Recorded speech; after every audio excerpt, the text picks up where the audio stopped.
Nila nyo? Oo! Sumakay, hiyawan na hiyawan. Sabi ko, ako maingay. Kasi pagdating doon, pag may nagdaan, papaiyan, ayun po aking mga Aprikano. Hahay sila, tapos tatawa na tatawa. Si Vidya, tsaka si Ami, kasama na. Ay, nung isang gabi pa, Ruben. Ay! Natuwa si, Sino? Natuwa yung mga bata. Gusto na sumakay dyan. Hindi pa kasi sila nakakasakay sa ganyan. Sinama mo? Sinama namin yung isa, pero hindi siguro na sila. Baka ako magalit si Kuya Raul. Hindi. Okay lang. Pero sabi ko, walang bababa. Diyan lang ako kayo sasakay. Bumili kami ulang din kay Bakla. Tuwa, hiyawan ng hiyawan. Nakasakay ng XLT. Siyaw na hiyawan? Parang maligaya sila. Yung alam mo yung iba yung tuwa nila. Iba kaya sabi ko nga sa'yo, marami kasi lang di sila na-experience. Kaya nga. Sino nag-drive? Si Balong? Bumili lang kami ulam kay Bakla, tapos bumalik naman. Yaw siya nagyaya. Tapos meron dong tindi yung... Takot sa akin yung mga yun, pero okay lang. Sinabi ko naman sa kanila, basta ako dito sa mga kapitbahay, okay lang. Huwag lang yung hindi ko kilala. Hindi ko naman kaya sabihin na pagpaalam mo lang kayo sa nanay nila.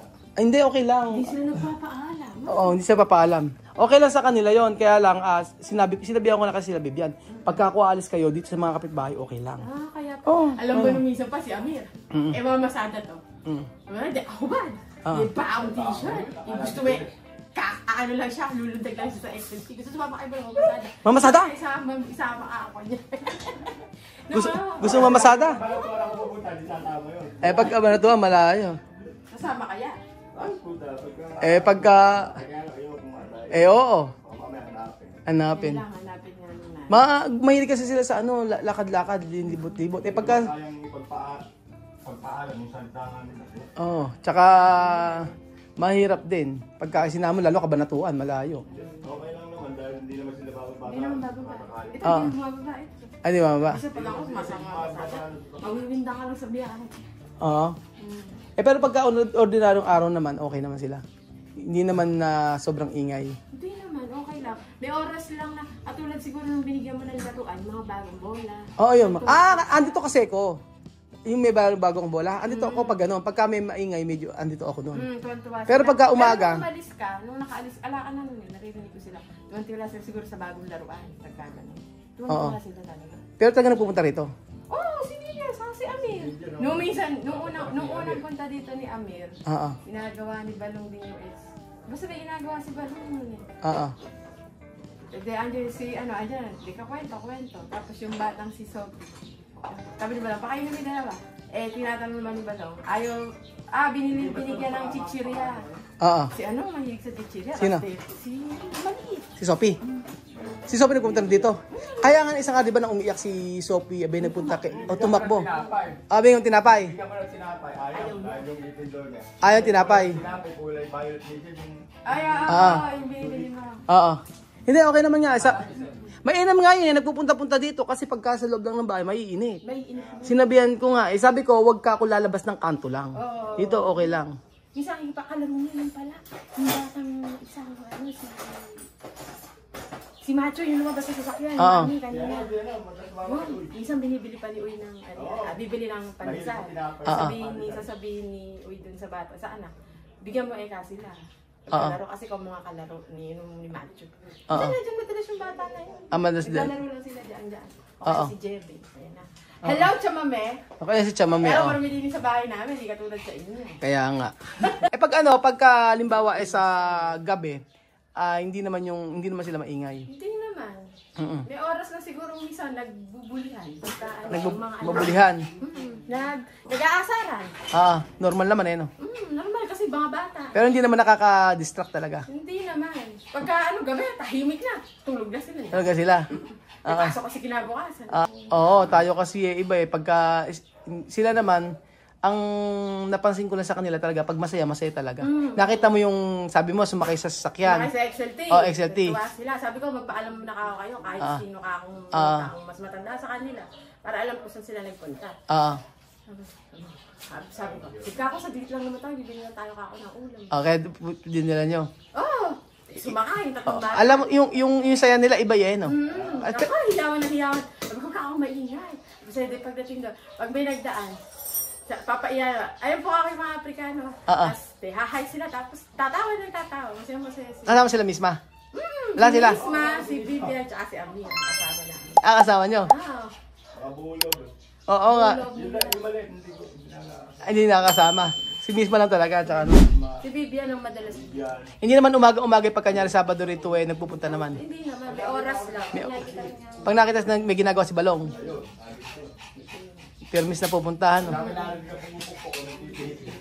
Oo nga. Alam kasi silang gagawin yun ang maano sa kanila na iinit din. Meron silang laruan dito, may mga bola-bola sila. Kaso nga lang, di sapat yun. Kasi nung bata din naman kami, ganyan din Di ba tayo? Oo. Kababata ko din, si Michelle. Alam ko si Ruel din laro kami. Laro-laro lang. Football. Football, tapos touching ball, mga ganyan. Diyan tayo. Kasi walang Kaya nga Ito sabi ni nagkasugot. Sa araw-araw naman, pagka halimbawa, hindi naggumagawi ka ng kalatsa, mami? Minsan. Gumagawi ka? Pero nung unang nakita niyo sila, nagulat kayo? Kasi siyempre, curious. Chamame? Curious? Siyempre, ibang lahi. Oo, na-curious ka? Nagugutang ko yung buhok nila. Na-curious ka sa buhok? Kung anong texture? Tapos nung... Tapos mga pusod nila. Nung mga unang buwan nila dito, anong napansin mo? Hindi nga lang siya ganong lumalabas nung una. Siyempre, bago. Oo. Pero nung okay na. Nag-uusap-usap na. Bibili sa tindahan. Bibili sa tindahan. Tapos pagka lalabas siya, hi, hello. Ganun na.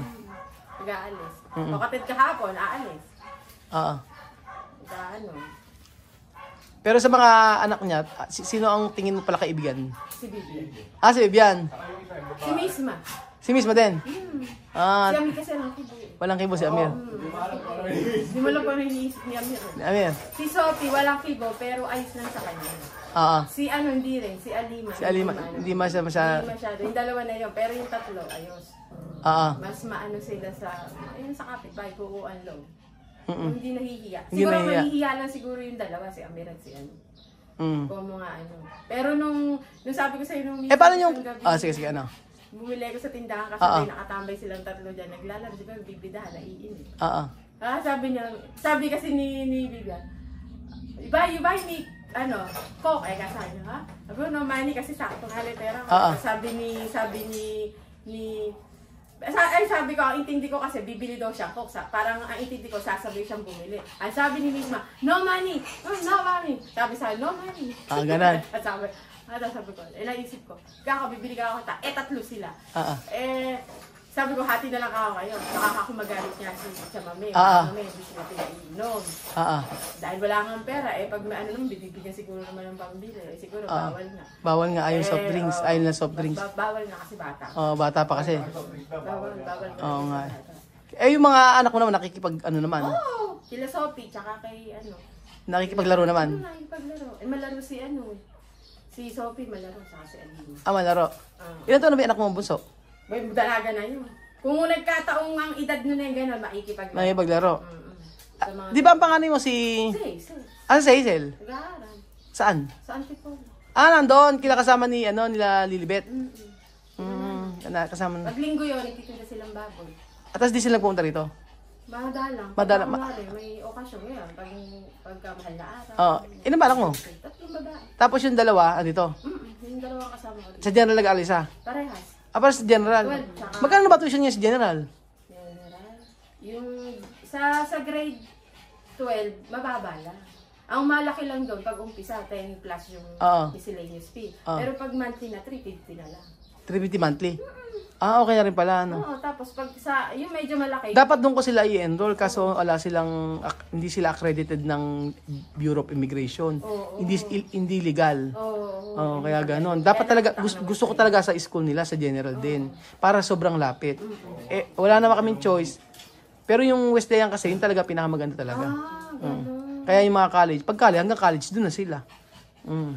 Saka yung Methodist ang Wesleyan. Methodist ang Wesleyan. Yung mga bata ko sa Wesleyan, sa Methodist nag-aral yan, pre-elementary. Pag college na sila, Antipolo na. NUST lang. NUST. Walang budget. Mahirap. Si Hazel, ang laki ng gasto. Malaki na si Hazel, malaki. Sino gumagasa si nanay mo? Sa baon, nanay niya. Baon niya nanay. Kapatid ko. Kaya nga Tulong-tulong. Pero dapat naman sa Hazel ayaw niya daw, pag diebags ko ay, kumuha daw siya ng yung loaded talaga yung subject. Pag kinuha niya lahat yun, sigurado may maibabagsak. May maibabagsak. Ayun, ayaw niyang uulitin, magbabayad na naman.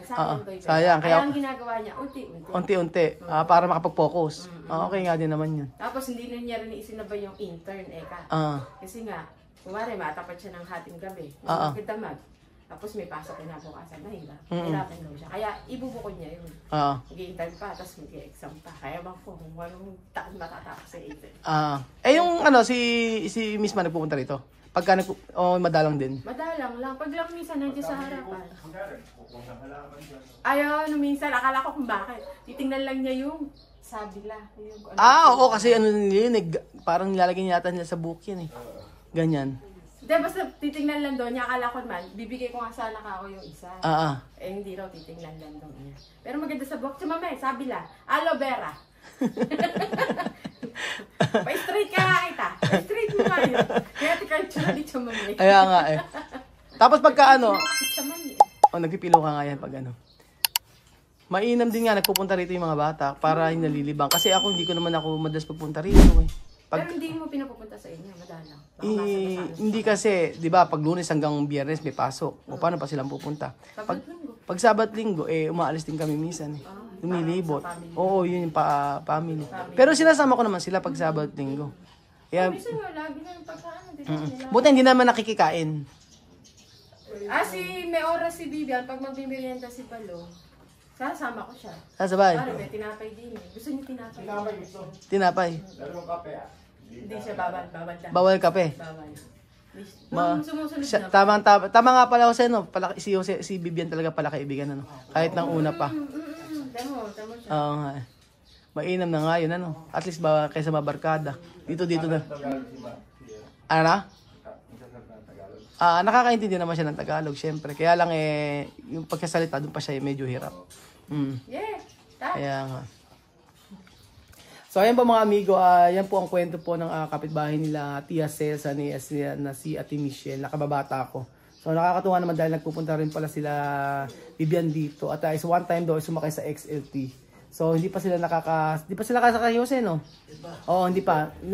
Ngayon nakasakay na sila pero hindi po natin na i-video. So mga susunod po ay i-video natin. Gusto ba naman si Vivian sumama mamasada? Sasama mamamasada, ayos na ayos Yung mga tao po rito, mga amigo sa lugar namin, sa totoo lang, mga ka-close namin yan. Kahit nung mga bata pa kami, dito talaga kami kasi lumaki. Kaya nung kahit na nagkahiwa-hiwalay at hindi kami nagkita-kita, basta pa nagkita-kita yan, sure yan, magkukwentuhan. Tsaka babatiin mo, ganyan. Marami pa dyan sa mga kababayan, makakilala sila Nani Eda, yan. Dito pa sila, yung iba na nag-abroad na Kaya hindi namin nakikita. Mga nag-abroad na sila Tinene, ala na rin. Sila Tinene. Ala na rin. Si Dikong Al, nasa abroad. Kaya nga mga amigo, mainam na po na nalaman niyo po ang nangyayari sa kila Tia Celsa dito. Nakakatuwa lang din dahil yung mga bata nakikisama at saka madaling yung loob nila ay palagay na ang loob nila sa mga kapitbahay dito. Yun po ang importante mga kababayan ko. So salamat po at God bless. After nito ay meron kaming gagawin at antayin niyo po.